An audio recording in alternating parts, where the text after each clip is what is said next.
All right, let's go to Matt. And Matt, yep, congratulations on you. You're back in. And look, on the whole, the Libs and the Greens are out of your way. You've likely got clear air until the 2030s. I mean, what a statement that is. The only real danger is overconfidence, like Howard's work choices. So the floor is yours for proper reform. What do you want to achieve now?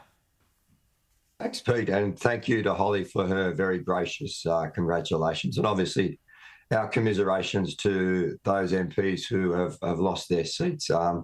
It can be a difficult game, politics sometimes, and we feel for them.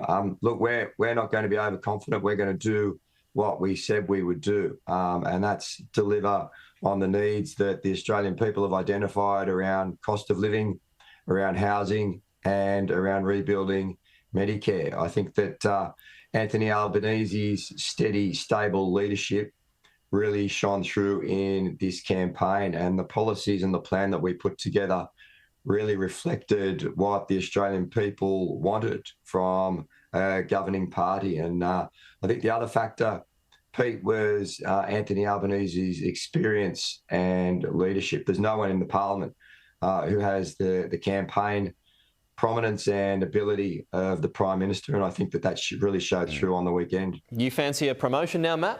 There'd be a few in line for one, I'd say. Look, Pete, I'm firstly very, very honoured and proud to have been re-elected as the member for Kingsford Smith. This is the area that I've lived in my entire life. I grew up here, and there's no greater honour than representing this wonderful community and these fantastic people.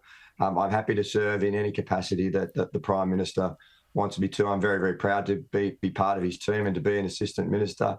But those issues will be worked out over the course of the next week. So, Holly, who to lead for you now? You know, you could be in opposition for a long time. So, I mean, who'd even want the job is a question. Well, I mean, great question.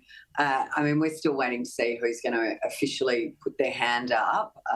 But I know who I won't be supporting. I think when you've had roles leading what was supposed to be the economic narrative, when you were supposed to be putting together tax policies, when you were supposed to be delivering that sort of messaging for the coalition, when you are a key member of the ELC, where, quite frankly, as a shadow who submitted 7 costed policies last October and then never heard anything back, and I know from other colleagues in the shadow ministry that was occurring.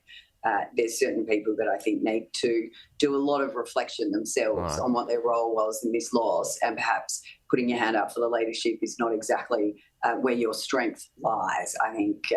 So it'll be interesting to see what happens. But, Matt, I don't know what promotion or what you're going to get, but as someone who's leaving politics in a couple of months, and, you know, blessings can show themselves in very different ways, because I don't think it's going to be a great place to sit for the next 3, potentially 6 years. I'd just like to put a plug in. I think people like Andrew Charlton absolutely need to be promoted to the front bench. And as someone who's very passionate about the NDIS and making sure that it's sustainable and gets back on track, Andrew is probably going to kill me for this, but you know, I'd like to see someone of Andrew's calibre really move into that NDIS portfolio. It's the 3rd biggest item in the budget, and I think someone of his brain and intellect could really help that bipartisan policy come together. All right, we'll have to leave it there. But Matt, would you agree with that in 10 seconds? Andrew's a fantastic MP, and he's done a great job being re-elected as the member for Parramatta, definitely.